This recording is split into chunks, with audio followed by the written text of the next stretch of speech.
Bueno, buenas tardes, gracias Raúl nuevamente, gracias Martín por la invitación, siempre es un gusto venir. El tema de mi charla es un tema relativamente sencillo, que es diagnóstico de pancreatitis aguda. Sabemos que en la práctica cotidiana se acepta que para hacer diagnóstico de pancreatitis aguda debemos reunir por lo menos dos de los siguientes tres criterios: la presencia de dolor abdominal característico, la presencia de lipasa y o amilasa plasmática mayores a 3 veces su valor máximo de referencia y o la evidencia radiológica de pancreatitis.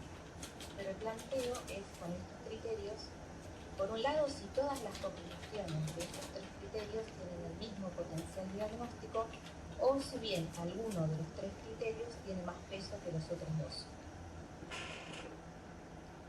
Y en este sentido vamos a empezar a analizar cada uno de los criterios por separado. En cuanto al dolor abdominal, el dolor característico pancreático suele ser epigástrico, de inicio agudo, persistente, intenso y a menudo irradiado a la zona dorsal. Lo más común es el epigastrio, pero hay pacientes que se presentan de manera no tan típica, y esto hay que tenerlo en cuenta en el momento de recibir al paciente, y pueden tener dolor en el hipocondrio izquierdo y con menor frecuencia en el derecho, en los flancos, en el hipogastrio, y a veces también se manifiesta a nivel posterior como una lumbalgia o incluso como un dolor interescapular. Con respecto a las enzimas, es muy importante en pancreatitis aguda tener en cuenta cuál es la cinética de estas dos enzimas consideradas entre los criterios diagnósticos.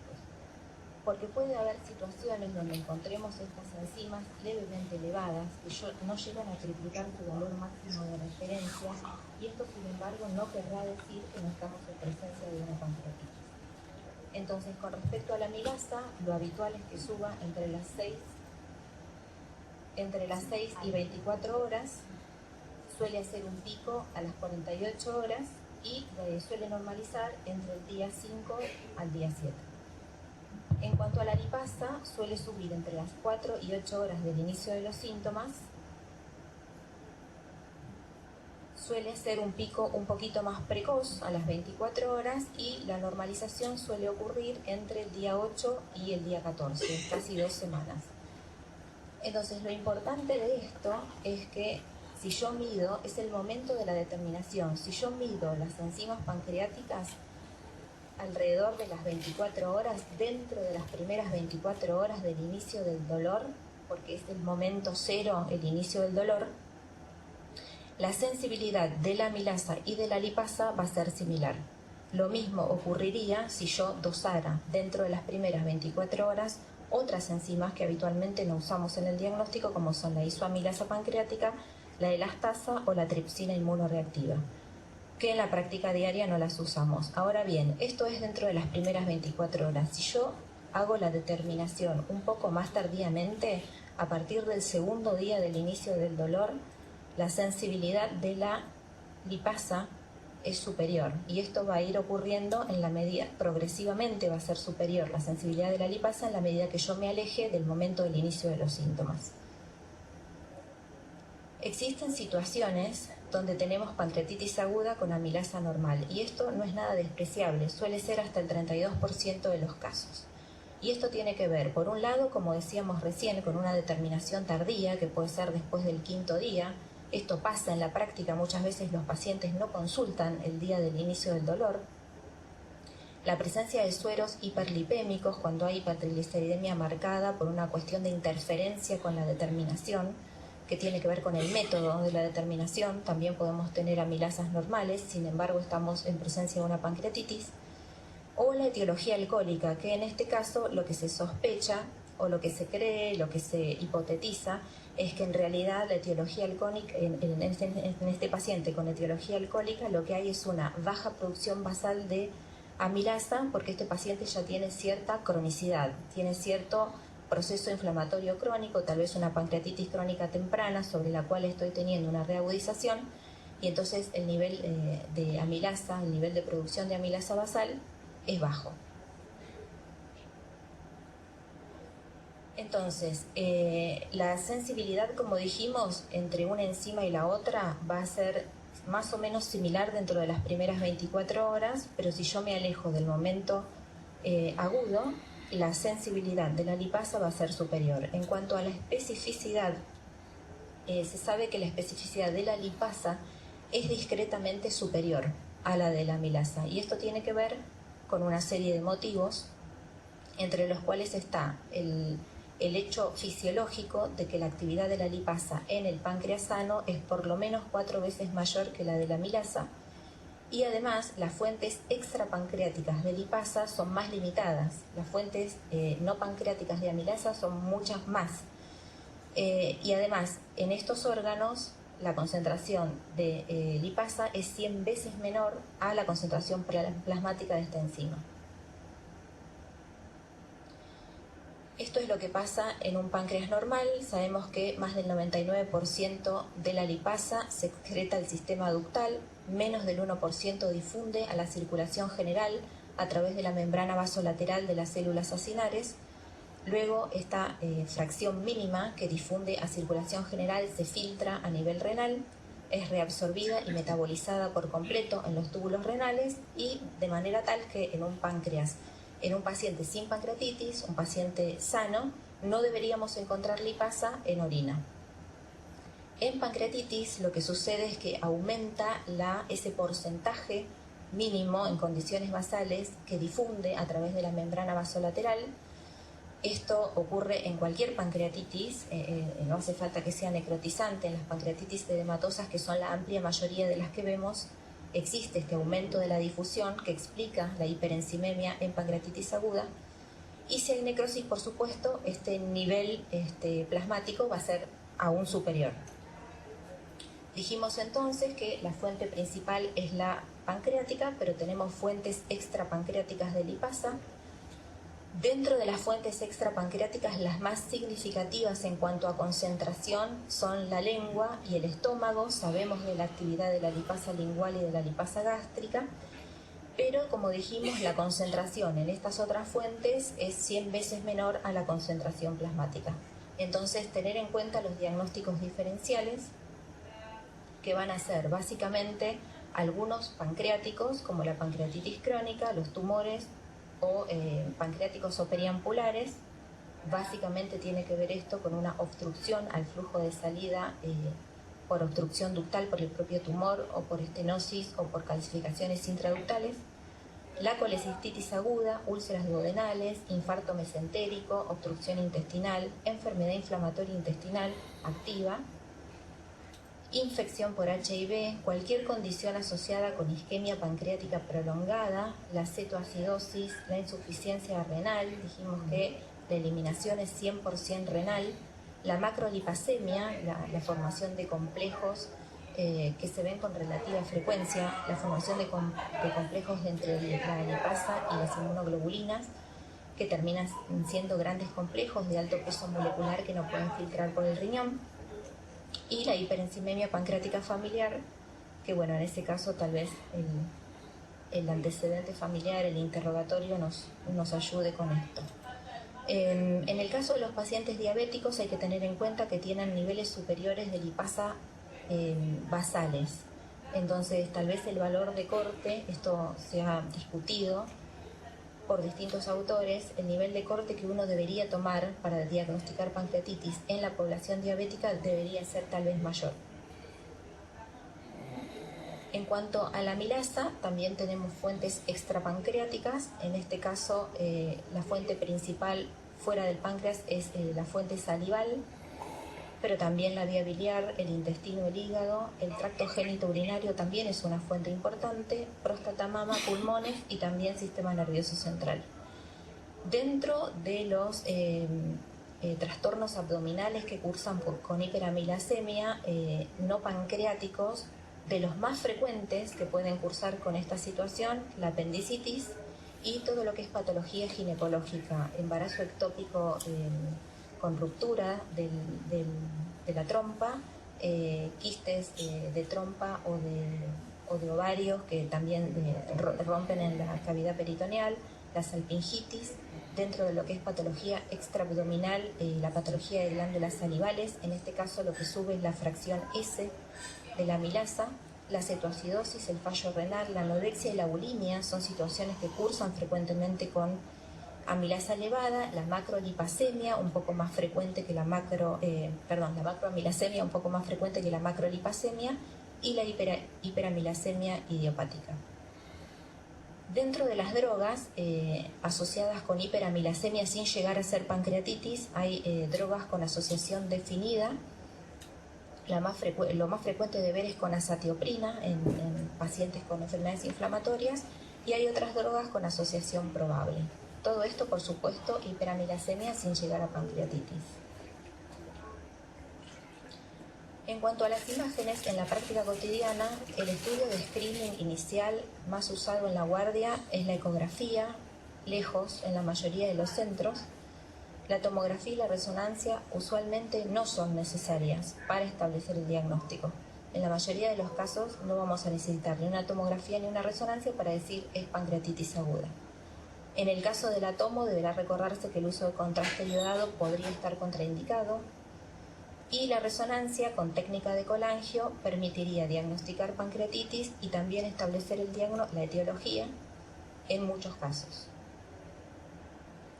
Entonces, ¿cuáles serían las indicaciones de solicitar tomografía y o resonancia? Básicamente, las situaciones de duda diagnóstica. Una de estas situaciones es paciente con dolor característico, dolor típico pancreático, pero con hiperenzinemia leve que no llega a triplicar su valor máximo de referencia o incluso valores normales. En este caso vale pedir la tomografía, está indicado, es de utilidad. En esta situación tenemos a los pacientes que consultan tardíamente o los pacientes con hipertrigliceridemia mayor a 1000, tranquilamente pueden cursar con valores bajos o discretamente elevados o incluso normales, y sin embargo es pancreatitis. Así que en este caso tomografía sí. Dolor no característico con hiperenzimemia. En esta situación podríamos tener a todas las condiciones abdominales que nombrábamos: el infarto mesentérico, la obstrucción abdominal, la úlcera perforada. También aquí deberíamos incluir y pensar la pancreatitis ectópica, la pancreatitis de localización en tejido pancreático ectópico. E incluso aquí, dolor no característico e hiperenzimemia, deberíamos pensar en situaciones donde ni la tomografía ni la resonancia nos ayudarían por ser trastornos metabólicos como la cetoacidosis. Sin embargo, es una situación donde estaría bien pedida una tomografía o una resonancia.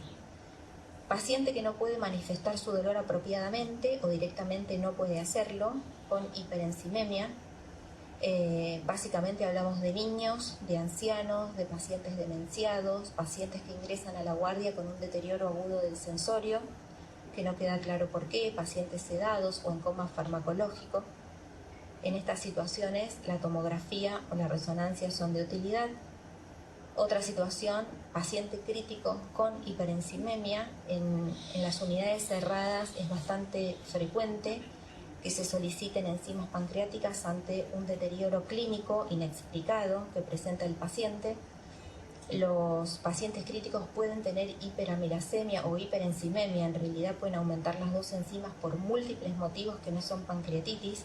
Cualquier situación vinculada con la isquemia pancreática persistente, con la insuficiencia renal, la acidosis, esto es común de ver en shocks sépticos, shocks hipovolémicos, trauma quemados, traumatismo encefalocraneano. Ante el deterioro se pide la tomografía, se piden las enzimas, y ante la duda se pide la tomografía. Básicamente estas son las situaciones donde hay duda diagnóstica y estaría indicado el estudio cross-sectional. Volviendo a las enzimas, ¿cuál es el rol de la determinación de enzimas pancreáticas? Entonces, y esto es muy importante, exclusivamente diagnóstico. Yo pido enzimas pancreáticas solamente para hacer el diagnóstico de pancreatitis.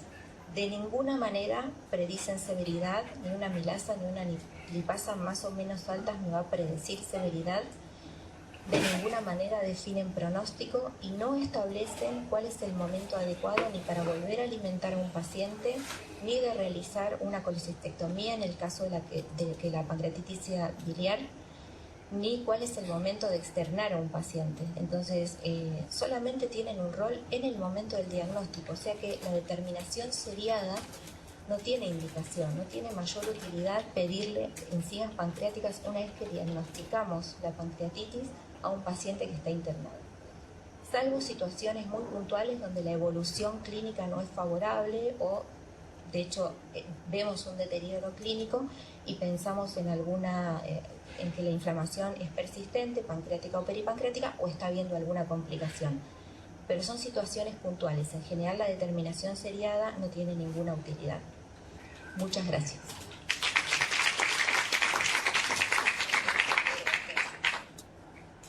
Bueno, vamos a seguir con etiología. Así que les voy a presentar al doctor Wee, gastroenterólogo, endoscopista del Cruce.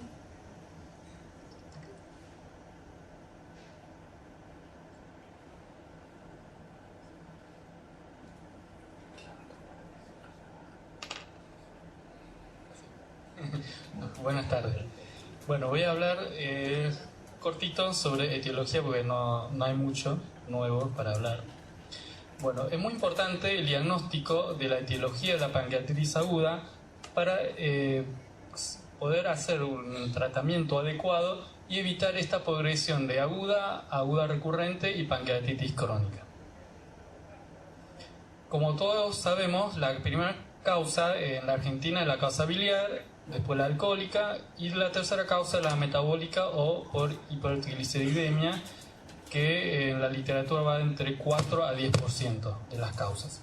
Y un gran porcentaje de pacientes son consideradas idiopáticas, entre comillas, un 20 a 30%.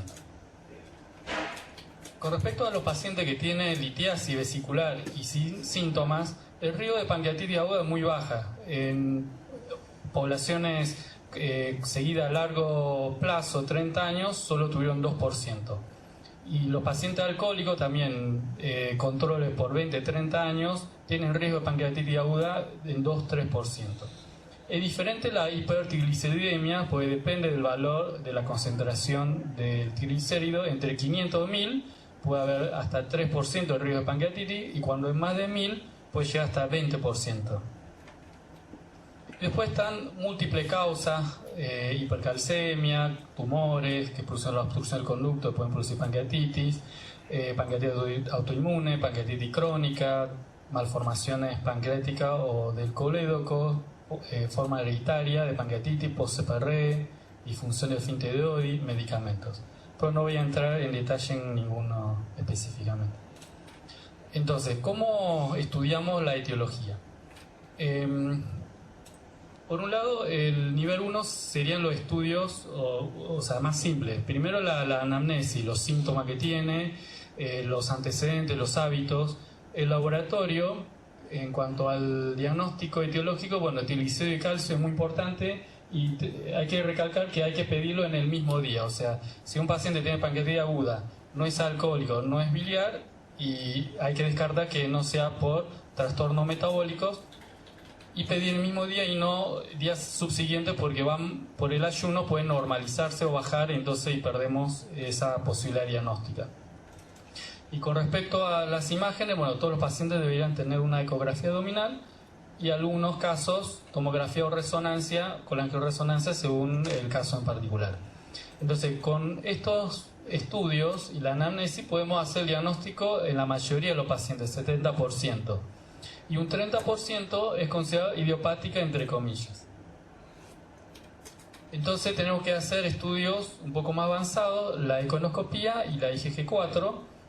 Con la iconoscopía podemos detectar microlitiasis, que constituye la mayor parte de las consideradas como idiopáticas.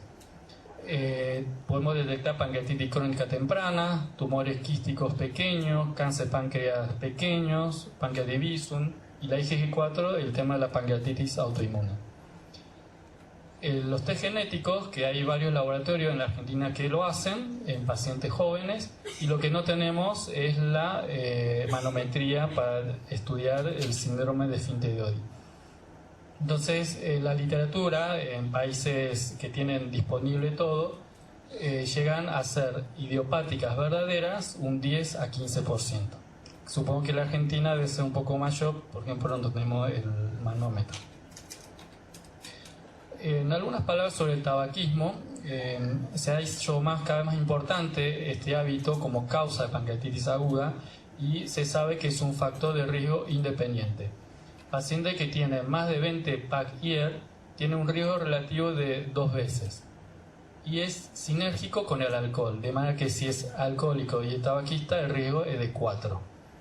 Y si una persona suspende el hábito tabáquico, este riesgo relativo se normaliza como una persona no fumadora después de 20 años. Y otro tema, que el cannabis también hay que considerarlo como causa de pancreatitis aguda porque en algunos estudios llega a ser el 2%.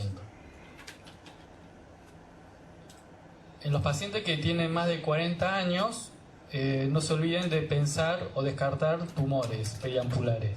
Como econdoscopista, diagnostico bastante tumores como causa o etiología de pancreatitis aguda. Puede ser sólidos o también quísticos. Y en los pacientes jóvenes menores de 30 años es muy importante descartar las causas genéticas, por ejemplo la pancreatitis hereditaria por este gen que tiene 80% de penetrancia. El que es portador tiene hasta 100 a 1000 veces riesgo de pancreatitis respecto a la población general. Y los que tienen mutación en este gen tienen riesgo de hasta 100, y este gen relacionado con la fibrosis quística riesgo de 10 a 100. Muy poco con respecto a pancreatitis Bisum, es muy frecuente en la población, o sea 10%, pero no todos van a desarrollar pancreatitis aguda.